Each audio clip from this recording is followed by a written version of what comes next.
Hello, welcome back to Please Read Your Book. My name's Carl, and I talk about books.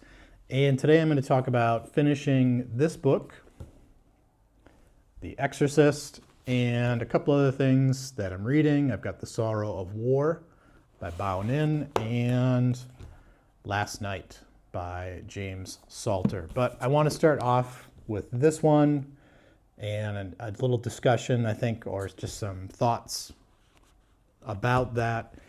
So yeah, The Exorcist. I did not like this book. I'll say that right now. And if you love this book or you're upset, feel free to move on. Yeah, I finished this a couple nights ago. And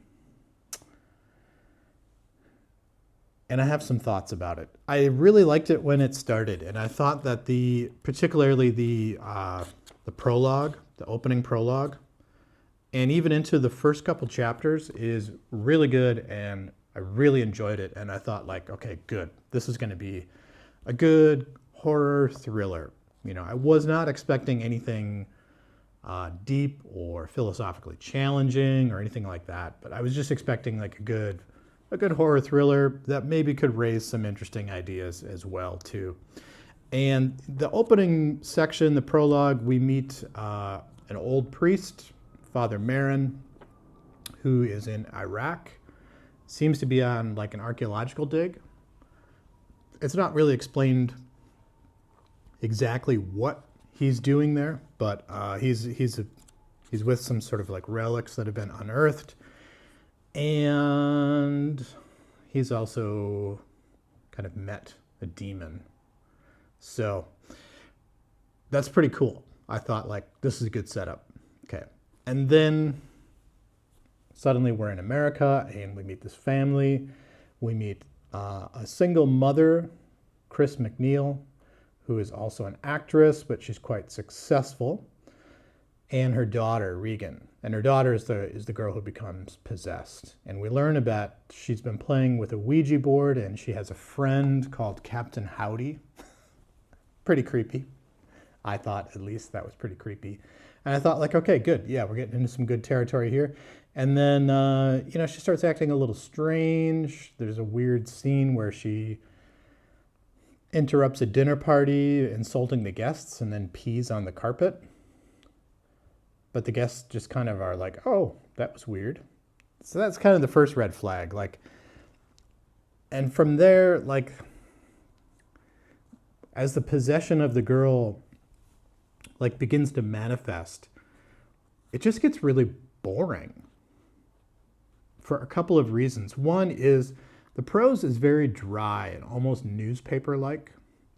It's very dry, very plain prose, and it works at the beginning because it sets almost like a serious kind of tone, and it's kind of setting the stage. But it just drags on and on and on and on. There's another priest that gets involved. Father Marin, completely out of the picture now. Hello, where did he go? But there's another priest that gets involved, Father Carras. And he's kind of doubting his faith, which gets touched on a little bit. At the same time, at the beginning of the possession, the mother, Chris, takes the girl to a neurologist and all these other doctors, and no one can explain, what's going on with her. They all have some possible idea, and they try some different diagnoses, and they just can't pinpoint it. She's on some like tranquilizers almost, I guess, that don't seem to really work.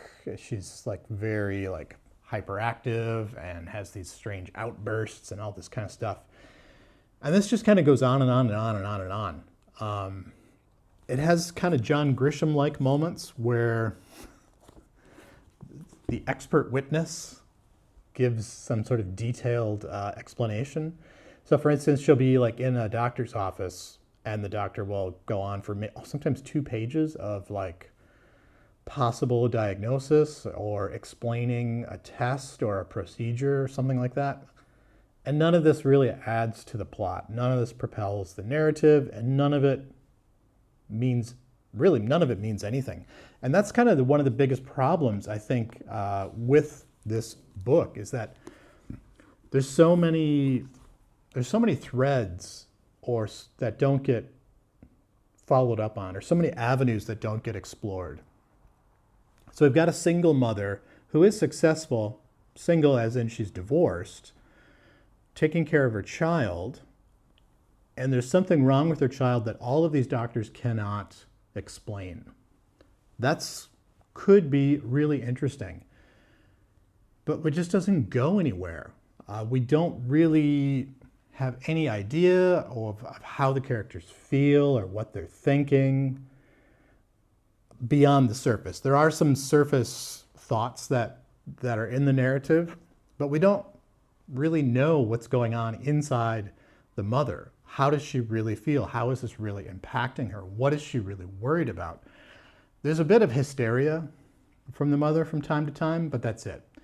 The same thing with the priest. Like it's vaguely touched on that he has doubts about his faith, or does God really exist, or why is he a priest?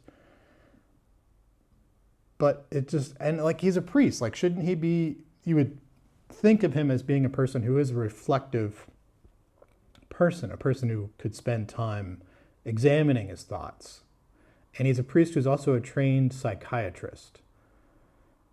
And that doesn't really get explained anywhere either. It's just like, none of it kind of really makes none of it is compelling. It doesn't go anywhere. There's other things too, like the role of the spiritual life in modern America, or the role of religion in modern America. Again, touched upon, briefly comes up, never explored, doesn't go anywhere. No, not even like any kind of symbolism or anything like that to make you feel like the author is trying to tell you something, or trying to make you think about something, or leading you along to a conclusion of some kind. So I was just really unimpressed with it in general. There's also this character who's a detective. It's just annoying. He's like the worst character I've ever read. He's kind of this mix of like Columbo and Fletch. If you remember Fletch, it was a comedy film. I can't remember now. Who was that? It was the guy from Saturday Night Live. Doesn't matter. Anyways, super annoying character, like the worst character of all. And like his investigative technique is to kind of be this sort of bumbling old guy. People will warm up to him, I guess, and then confess their crimes. I don't know. And he's investigating the death of a film producer who was actually killed by the girl while she was possessed, but nobody can figure that out. And that comes out a little bit later, and I won't give away what goes on at the end. But what I will say, though, is like in the final arc of the book, it's a slog to get there, too. It's really not until the last maybe 10 pages of the book, Father Merrin appears again to save the day. And he's written in, the way they describe him, it's just like he's this gentle man who just quickly arrives and can't be bothered, doesn't want to know about the details of what's been going on. He knows that it's time to perform an exorcism, and he just, let's go, let's get to work. It's just like so terrible and so cliched. And suddenly, William Blatty suddenly discovers adverbs in the last 10 or 15 pages. And it's just packed with all these adverbs and metaphors. Most of them just don't even make any sense. It's just really, suddenly it's just really badly written. And you realize, like, now he wants to pour on some kind of brevity about, okay, it's time for the exorcism, and now things have lots of depth and meaning. And it's just like, and then the actual moment when the exorcism is carried out and takes place is just done in such a cliched way. It's just, it was a huge, huge disappointment.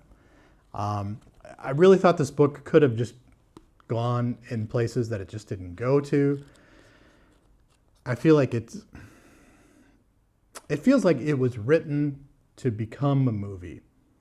That's really how it feels. And I think I touched on that when I talked about it last week, and that it's very clear that there is like the narrative structure. There are very clear beats and plot points, and you can see like visually like where the cuts would be and things like that. And to a certain extent that helps the book, but it also just really, I think it just drags the book down. I don't get it. And it's not scary. The most terrifying novel ever written? Absolutely not. The scariest movie ever made? I don't know. I haven't seen the film. I probably won't because I just did not like the book at all. It just was not horrifying in any way. Yeah, so I finished reading that. Now that I'm done complaining about that. So I also read on my iPad, I read a manga of H.P. Lovecraft's The Call of Cthulhu, or Cthulhu. I don't know how we pronounce that, and I'm sure someone in the comments will be more than happy to correct me. This is a manga reinterpreted and drawn by Tanabe. And I really like Tanabe. He's done a few other H.P. Lovecraft kind of interpretations. I also recently read At the Mountains of Madness, which I thought is fantastic. The Call of Cthulhu is also really, really, really good. And it's so much better than The Exorcist. Just like, so good. H.P. Lovecraft is not a good writer. Let's just say that. Not a good writer at all. Probably was not in his time. It certainly is not now. And he's a little problematic. I won't get into that. I mean, I won't get into all that. But The Call of Cthulhu, I thought this one was really good. I think At the Mountains of Madness was done better. But they both do something that this book cannot do, which is create an emerging sense of terror, an emerging sense of dread, and just to sort of create this atmosphere where even though you know the outcome of the story, it's still fun to get there. I knew the outcome of The Exorcist. I knew how it was going to end. It's such a well-known story. Even though I hadn't even seen the movie, I still know the end of the story. And that's kind of why I finished reading it, because I just wanted to see if he could land it, which he could not. But anyways, moving on. So the Tanabe mangas of H.P. Lovecraft, those are really, really good. And I think actually in this day and age, they're superior than the Lovecraft texts themselves because they're readable, they're enjoyable.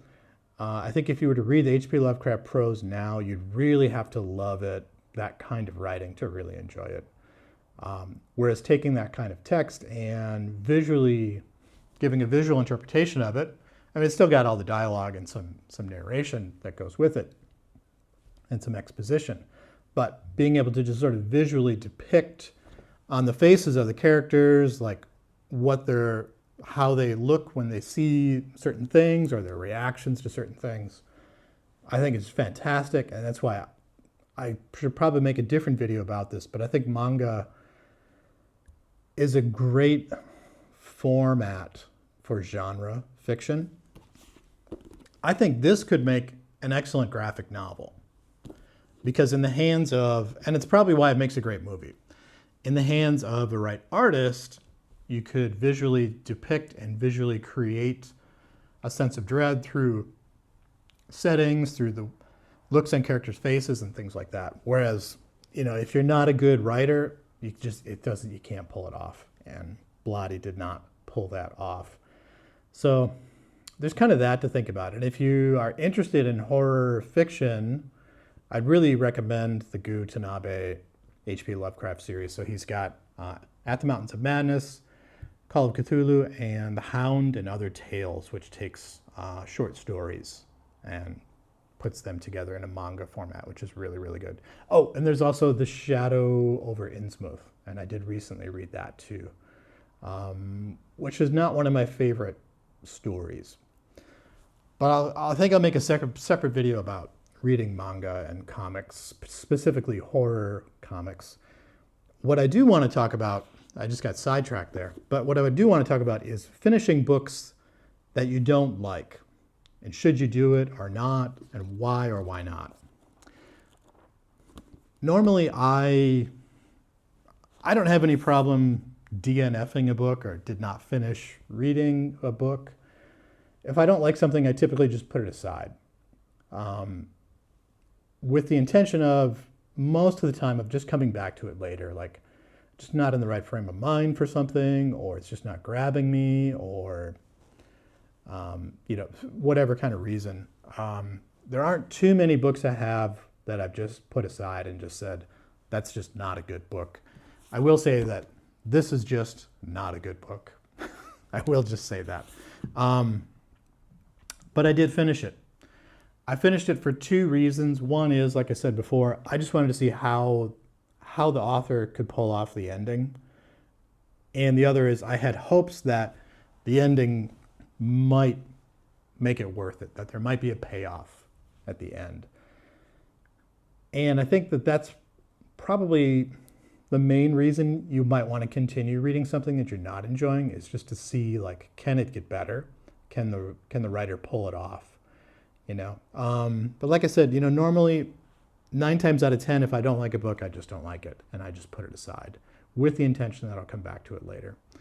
But there are definitely lots of, particularly with genre books, that you just pick it up and you're just like, this is just not good. The idea of the book is cool. The book itself, not cool. So I don't know if I really have an opinion or a stance to take on that. If you have some opinions or stances that you have about DNFing books, putting books aside, coming back to it later, go ahead, throw it in the comments. I'm kind of curious to see it. Like I said before, I'm pretty ruthless. If I don't like it, I don't like it, and I just put it aside. I don't really have a problem with that. And I think the main reason, this is kind of what I wanted to say.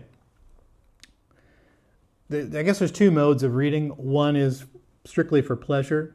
The other is for education or for learning something.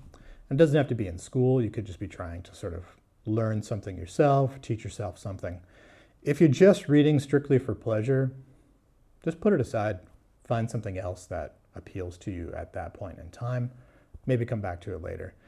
However, sometimes you're reading something, obviously if it's for a class or an assignment, you got to finish it. But sometimes you just want to read something to see, like, how does this writer pull this off? Or why is this book so popular? And then you might want to get all the way through it. And that way you can give a genuine opinion about whether you like it or not. And I think it's hard to say, like, a book, it's hard to trash a book, so to speak, or say that you really didn't like something unless you finish it. So if you want to talk trash or talk crap about a book, you got to finish it. I finished this. I'm fully entitled to tell you it's not a good book. So there you go. Those are my thoughts on The Exorcist, DNFing books, and I think, I also got in talking about manga, horror manga. I'm going to come back to horror manga in another video that I'm going to try to spend more time making, because I do read a lot of manga, but I don't talk about it much on this channel or on my videos. Two other things. So I needed a bit of a palate cleanse after The Exorcist. I needed to cleanse my soul. See what I did there. So I started reading a couple of these last week, and I've continued to read these. This is a collection of short stories from James Salter. I can't see my flippy screen, so I don't know what I'm doing here. This is called Last Night. James Salter, he died about in 2015. This came out in 2005, so about 10 years before he died. He is, I think, one of the greatest American authors, and he's someone who just does not get much attention. He actually always had trouble selling books too, but a lot of writers and readers really respect him. He's somebody who's definitely worth checking out. I think he does something that Hemingway sometimes can pull off and sometimes could not. But James Salter can always pull it off, and that something is writing about the moment in which a character's life changes. whether it's profoundly or subtly, and also writing about characters whose lives have changed, but they don't necessarily change themselves, and what happens in their life then. So he's really, really good, and he's really good at examining people and what makes people tick and what drives people. And in this collection, the stories are all kind of centered around some form of desire or love or both, and how that typically can drive people apart. It draws people together, but then it also drives people apart. So it's really, really interesting. Really great short stories. A lot of them are super short, sometimes just 3 or 4 pages, and they really just pack a punch. He's one of those sort of gut punch where you're like, oh my God, like it's so good. Really, really good stuff. So, and then I've also started reading, this is a reread for me. Again, I'm not sure what I'm doing because I don't have my flippy screen. The Sorrow of War by Bao Ninh. I read this quite a while ago. I read this about 2009. At the time I was working and living in Vietnam at the beginning of what would be an 8-year stint of living and working in Vietnam. And I was just really hungry for learning about the past of Vietnam, about particularly with the war, but learning about it from a Vietnamese perspective. And Bao Ninh, as you can tell by the name, was a Vietnamese author. This follows the story of a North Vietnamese soldier named Kien.